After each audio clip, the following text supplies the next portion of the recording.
साथियों नमस्कार। यूक्रेन और रूस के बीच जंग छिड़ चुकी है। यूक्रेन इस समय अकेला पड़ चुका है, जिससे इस युद्ध के परिणाम का कमोबेश सबको पता है, क्योंकि रूस के मुकाबले यूक्रेन कहीं टिकने वाला नहीं है। वो कहते हैं ना, युद्ध किसी समस्या का हल नहीं होता, बल्कि युद्ध अपने आप में एक समस्या होती है। जब दो देश आपस में लड़ रहे होते हैं तो इसका असर पूरे विश्व पर पड़ता है। ग्लोबलाइजेशन के इस दौर में हर देश एक दूसरे से राजनीतिक, सामरिक और आर्थिक रूप से जुड़े हैं, और वैश्विक स्तर पर घटने वाली कोई भी घटना विश्व के अन्य देशों को राजनीतिक, सामरिक और आर्थिक स्तर पर प्रभावित भी करती है। ऐसे में रूस यूक्रेन संकट से पूरा विश्व कैसे अछूता रह सकता है? रूस यूक्रेन युद्ध भारत की राजनीतिक, सामरिक और आर्थिक स्थिति को बड़े स्तर पर प्रभावित करने वाला है। कई विशेषज्ञों का यहां तक कहना है कि भारत इस समय बीच मझधार में फंस चुका है। उसके लिए तय कर पाना काफी मुश्किल हो गया है कि यूरोप का साथ दे या फिर रूस के साथ खड़ा हो।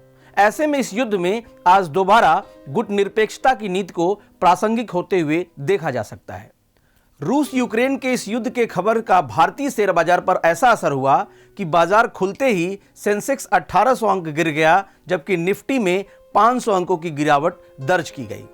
तो आइए इसी कड़ी में हम यह समझने का प्रयास करते हैं कि रूस यूक्रेन युद्ध का भारत की अर्थव्यवस्था पर क्या असर पड़ने वाला है। इसे समझने के लिए सबसे पहले हम लेते हैं कच्चे तेल को। कच्चे तेल के दाम जो पहले ही $101 प्रति बैरल पर जा चुके हैं, उनमें और बढ़ोतरी होने की संभावना है। भारत के लिए ऐसा होना बेहद नकारात्मक साबित होगा। देश का आयात खर्च यानी इंपोर्ट एक्सपेंसेस बढ़ेगा, जिसके चलते व्यापार घाटा भी और बढ़ जाएगा। फिलहाल तो कच्चे तेल के बढ़ते दामों का भार ऑयल एंड गैस मार्केटिंग कंपनियों ने ग्राहकों पर अभी नहीं डाला है, लेकिन ऐसा माना जा रहा है कि 10 मार्च के बाद पेट्रोल डीजल के दाम में बढ़ोतरी होके ही रहेगी। रूस और यूक्रेन के मध्य युद्ध होने से दोनों देशों से आयात निर्यात होने वाली वस्तुएं बंद हो जाएंगी, जिसका सीधा असर देश की महंगाई पर पड़ेगा। भारत बड़े पैमाने पर कुकिंग ऑयल यानी सनफ्लावर ऑयल यूक्रेन से आयात करता है। ऐसे में भारत सरकार सनफ्लावर ऑयल के आयात के लिए दूसरे देशों को विकल्प के रूप में तलाशेगा, और आयात के लिए किसी दूसरे देश पर इतना जल्दी शिफ्ट होना आसान नहीं होगा। पेट्रोलियम ऑयल के दाम बढ़ने से माल ढुलाई पर भी असर आएगा। इसके चलते खाने पीने की चीजें जैसे सब्जियां, फल, दालें, तेल आदि सभी महंगे होंगे। अगर देश में महंगाई बढ़ी तो रिजर्व बैंक के अनुमानित आंकड़ों से भी यह महंगाई ऊपर चली जाएगी। फिर देश का केंद्रीय बैंक ब्याज दरें बढ़ाने के लिए मजबूर हो जाएगा। यदि रूस और यूक्रेन का युद्ध जारी रहता है तो एक्सचेंज रेट पर भी असर आएगा, क्योंकि रुपए की कीमतों में और गिरावट आ सकती है। एक्सचेंज रेट पर असर आने से भारत का कुल ट्रेड खर्च यानी ट्रेड एक्सपेंस बढ़ जाएगा। अगर सोने के दामों की बात करें तो उसमें तेजी आएगी।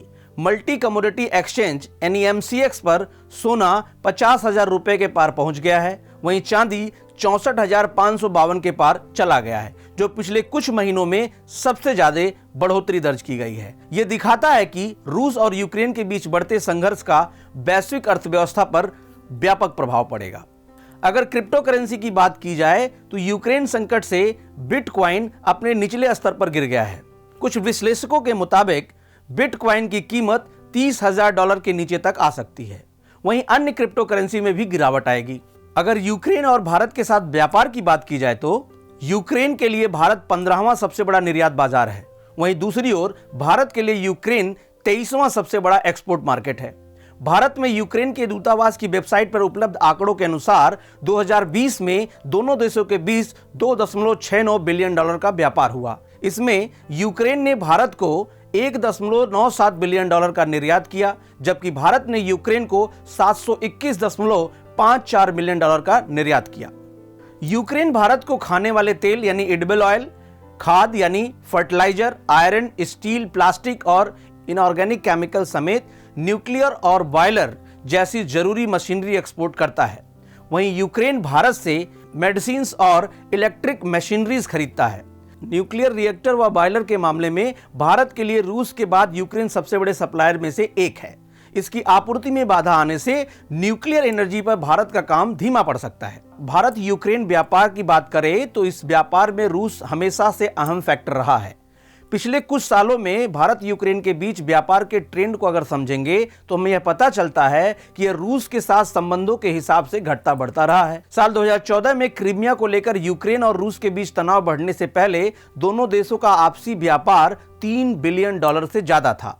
तनाव के बाद 2015 में यह केवल $1.8 बिलियन पर सिमट गया था। बाद में यूक्रेन के साथ आपसी व्यापार कुछ सुधार हुआ, लेकिन अभी भी यह पुराने स्तर तक नहीं पहुंच पाया है। अभी तनाव पुनः बढ़ जाने के चलते व्यापार में फिर से गिरावट का रिस्क है। आर्थिक सर्वेक्षण 2021-22 में अनुमान लगाया गया है कि वित्त वर्ष 2022-23 में भारत का वास्तविक सकल घरेलू उत्पाद यानी रियल जीडीपी 8 से 8.5% तक बढ़ने की उम्मीद है।